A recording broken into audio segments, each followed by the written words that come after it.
Oh, really? Okay. Okay. Okay. What's happening? Well, the chicken is telling me everything that I need to do, and I'm just doing it. Okay. Okay. Welcome to JRev. Okay, I'm running on the spot. Yep. What now? Oh, good riddance, rubber chicken. Oh. Hey, JRev. Why were you listening to the chicken anyway? Oh, I don't know. You just seem like a leader that I should listen to, but I think maybe I was a bit too trusting there. You just told me to do all this stuff, and I wasn't too interested. Was it in your best interest? Nah. The things he was asking It you? really wasn't. It really wasn't. Hey, JRev. Do you know of any good leaders? Because I'm looking for a new one, because that chicken didn't work out for me. Oh! Yes. Oh! Yes. I know that often school principals and deputy principals are good leaders. Ah, that's a good point. They lead an entire school, so they must be good at leading. Yeah, and they help figure out like what good behaviours look like, and they help make school fun and safe. That's Pretty awesome. amazing. That's a great idea. Oh, I know a famous leader. Who? Coach Bombay Who's of the that? Mighty Ducks. Have you seen Mighty Ducks? It's a pretty old movie, Chris. But it's a new series now. It's really fun. Sorry. Yeah. Coach Bombay, he's like this leader that's all a little bit like, but then you know what? He warms up. And he's actually pretty good, and he cares about the people that are in his team. I wonder if you guys have a coach for a sports team that you're a part of. Maybe it's basketball or netball or soccer or something. Maybe you have a coach that helps you figure out how to play at your best. Maybe. Hello JRev. Today we are going to be making a lighthouse. Now you might have seen a lighthouse when you've been maybe to the beach on a coastline.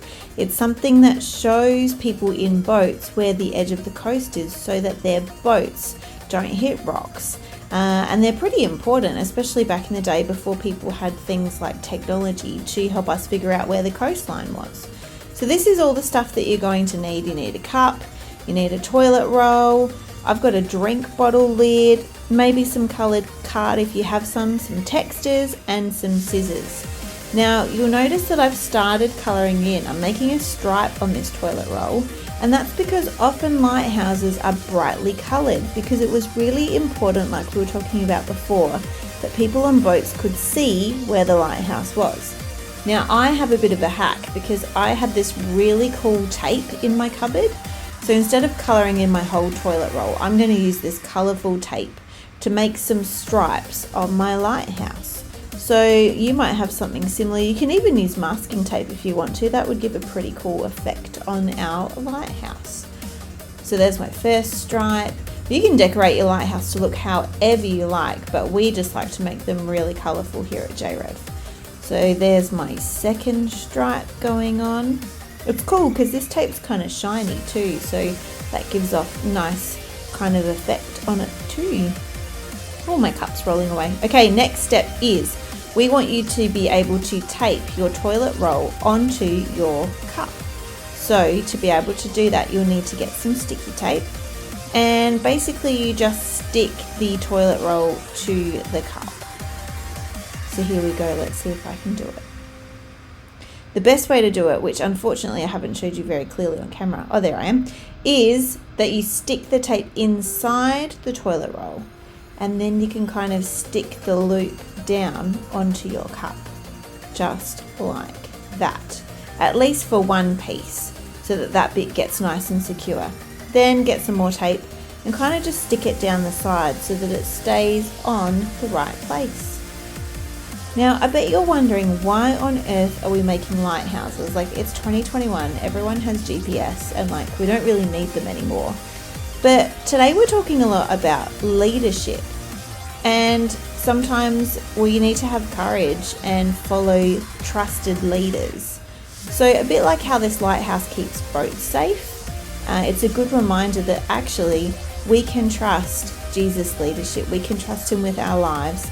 And he's actually described as the light of the world. So if we're feeling a little bit lost or a bit stuck, not sure who to look to for direction, we can always look to Jesus. Oh, now let's see where I'm up to now. So I have used my colourful paper to make a fake light. It'll look a little bit like a flame, But you might even have some cellophane if you're feeling really creative. Then you can stick it to your drink bottle lid, and that will form kind of what looks like the fire or the light for our lighthouse. So I'm just colouring in the inside of my flame now, the inside of my light. Like I said, if you've got cellophane, you could use that instead. You might even have a really cool torch that you could fit inside of your toilet roll, and then it can be like a legit, real lighthouse. That would look pretty cool, especially in a dark room, like when it's bedtime. That would look amazing. Okay, so next step is that we want you to be able to put together the light part that goes on top of your lighthouse. So in order to do this, again, we need some more sticky tape, and we're going to stick the light that you've created, the fake light, onto your drink bottle lid, which will then go on top of the lighthouse. So there's a few different ways you can do it. You can kind of fold your sticky tape over, and like I'm doing now, and stick it on the back of your fake light, and then stick that to your drink bottle lid, or you can just tape it on the side. It really doesn't matter. Or like I said, if you do have cellophane or a torch, you can get super creative and make something that looks almost exactly the same as a real lighthouse. Now, I found the best drink bottle lids to use are things like Powerade lids, because they're a bit taller, they're not quite so flat. So that's what I've chosen to use. And there is my top of my lighthouse. Now, the next trick that we need to do is to attach this to the top of our toilet roll. If yours doesn't sit as flush as mine does, or even if it does sit pretty flush, you still want to tape it down. So just use a little bit of sticky tape. And like we've been talking about, this craft is a great reminder that Jesus is the best leader that we could ever follow, and he's described as the light of the world. When things feel pretty dark, we can always look to him for direction on what to do and where to go with our life. So here's a lighthouse that we made. We hope that it helps you to remember that Jesus is the light of the world. He's a great leader to follow. Have fun. Okay guys, it's been a while, but we are back with another version of Bet You Don't Know, one of our favourite JRev games to play. So if you've never played, the rules are pretty simple. 2 pictures will come up on the screen. You have to choose which one you think will remain on the screen. Then either move to that side of the room, same as the screen, or say it out loud so people know what you're choosing. Wait for the answer to appear, then you get to stay in the game if you get it right. So, are you ready? Here we go. The first round is a very challenging decision between Coke or fries. Which one do you think is the JRev favourite that will stay on the screen for Bet You Don't Know? Quick, choose a side. Quick, quick, quick. 3, 2, 1. The answer is Coke. It's soda. So if you got it right, you get to stay in the game. Okay, round 2. This time, you are choosing between PlayStation or Nintendo Switch. Which one do you think is the JRev favourite? Quick, make your decision. Move to the side of the room or tell the other players what your choice is. Quick, quick, quick, quick, quick. The answer is Switch. Woohoo! Okay, round 3. JRev, do you prefer or do you think that basketball or soccer will stay on the screen? What's your prediction? What's your hypothesis? Quick, move to the side of the room that matches the picture or say it out loud to the people that you're playing against. 3, 2, 1. The answer is basketball! We often have a basketball ring set up at our face-to-face JRev in Adelaide. I wonder which sport you prefer. Okay, round 4. Which of these 2 animals do you think will stay on the screen? Is it the cat or the dog? Now we want you to think really carefully. Definitely one of these animals is featured slightly more on JRev than the other. We're not saying that we have favourites, but we definitely have favourites. Quick, make your decision. 3, 2, 1. If you chose dogs, you're right! Dogs are our favourite here at JRev. I wonder what your favourite is. And our final round. Do you think that pizza or burgers will stay on the screen? Quick, make your decision. This might be the difference between you winning or not winning. It's getting serious now. Quick, quick, quick. Make up your mind. 3, 2, 1. The answer is pizza! If you chose pizza, you are still in the game, and in fact, you are today's winner. Congratulations to you. Thank you everyone for playing. We'll see you next time. Bye!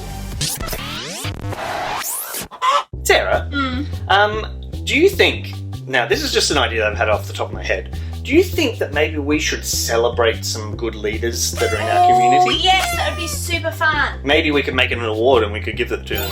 Yeah, but how would we know who a good leader is? Well, hang on. I think the JRev is a home. I feel like they might know some good leaders. Like you said, some of them might have coaches for school or for sport or something like that. Someone who is a trusted grown-up who is looking out for them and making sure that they learn cool things and that they can trust. I think that would probably be, worthy of a nomination. So, JRev, if you know someone, maybe you could send in their name and all their achievements and what makes them a good leader to the JRev Letterbox! Yeah, maybe you even have like a kids leader at church. Yeah. There's some positive adults at your church that you could nominate for our Awesome Leader Award. Yeah, absolutely. So get a grown-up to help you send in your nomination to this address and hopefully we can give that leader an award.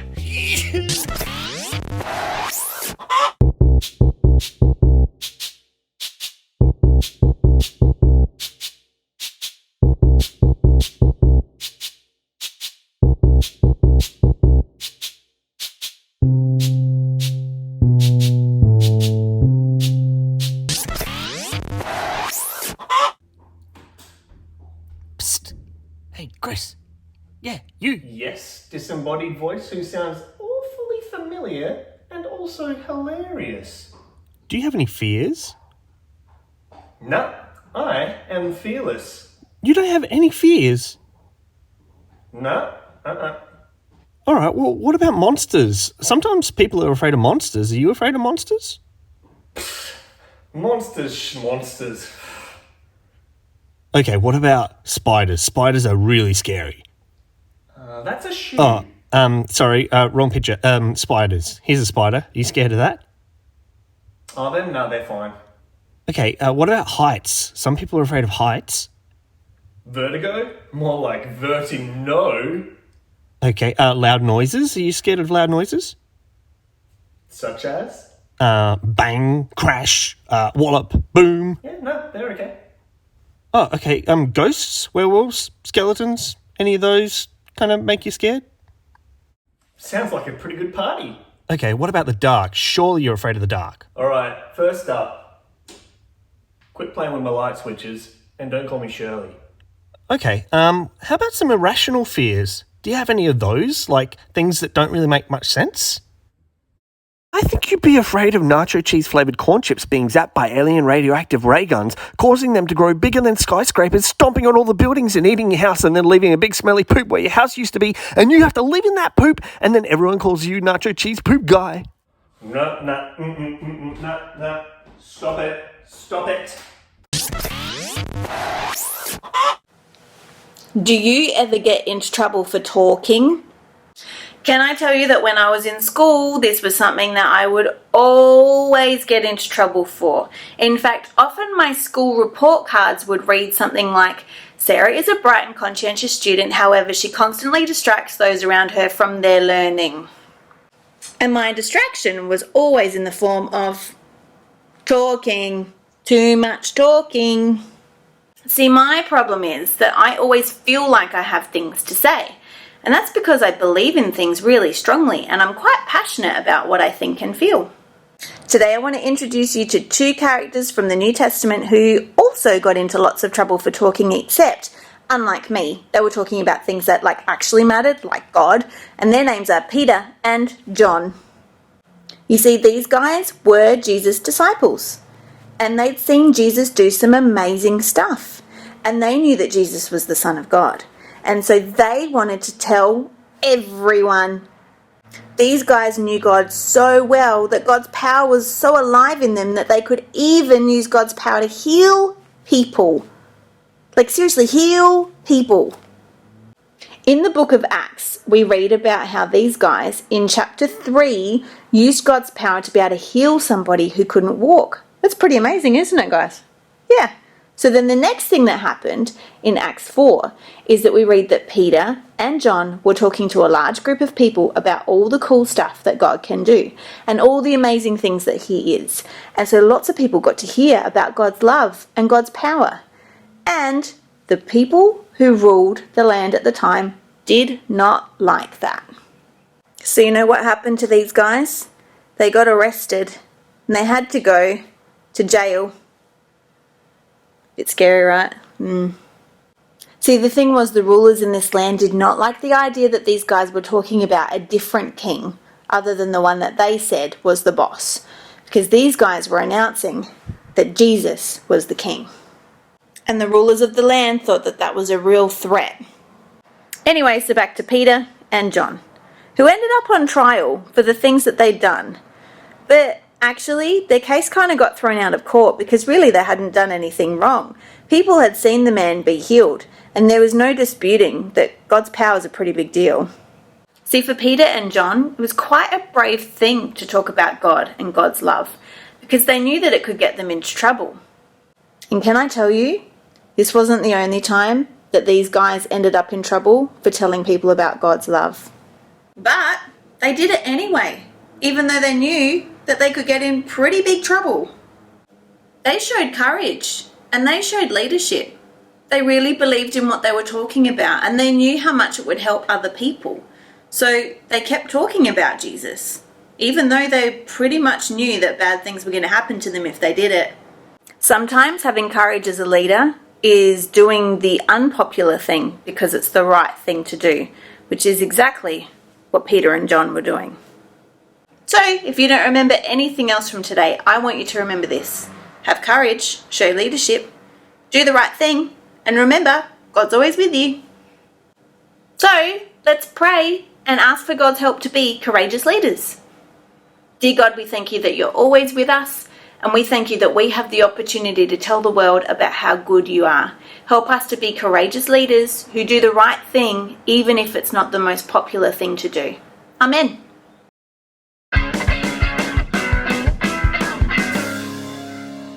Today's memory verse is from Joshua 1:9. Be strong and courageous. Do not be afraid or discouraged, for the Lord your God will be with you. Let's do it one more time. Joshua 1:9. Be strong and courageous. Do not be afraid or discouraged, for the Lord your God will be with you. Hey JRev, guess what time it actually is right now? 7:48. That's a little bit, no, unless you're in New Zealand, maybe. It's time for our weekly challenge. Ooh, what are we doing this week? So this week, it's pretty simple. Basically, we've been learning all about leadership and what makes a good leader, right? And we've worked out that Jesus is a pretty good leader. Excellent leader, in fact. Wonderful leader. Someone who really knows what they're doing when it comes to leading others. So, I think one of the best ways that we can learn about what makes a good leader is if we read about them. So, Where are we going to read about Jesus? well, of course, the Bible. Yeah! Particularly in the New Testament in Matthew, Mark, Luke, and John. So this week, you need to find a Bible, and that could be a real Bible or maybe on a grown-up's phone, perhaps, if you can get a Bible on an app. And you're going to look into Matthew, Mark, Luke, or John, and just look for stories about Jesus and see if you can spot all the times that Jesus was a really good leader. Yeah, and if you're learning how to read, if you're not a super fast reader yet, you might like to ask your grown-ups to download the Bible app for kids, which is an app that tells us stories about the Bible, but there's lots of different pictures and things for you to touch, and animals talk and all these kind of fun things. Talking animals? Yeah. That's pretty cool. Hey, and also, if you don't own a Bible, make sure you get a grown-up to email us and we can make sure that you get a Bible that you can have. Yeah, speaking of Bibles, I've got mine over there, so I'm going to start reading in the book of Matthew. Awesome. I might start at the end and start reading in John, and we'll see you later. Okay. Can I show you my Bible? I've actually put stickers all over it so I know that it's mine from a distance. That's a good idea. Yeah.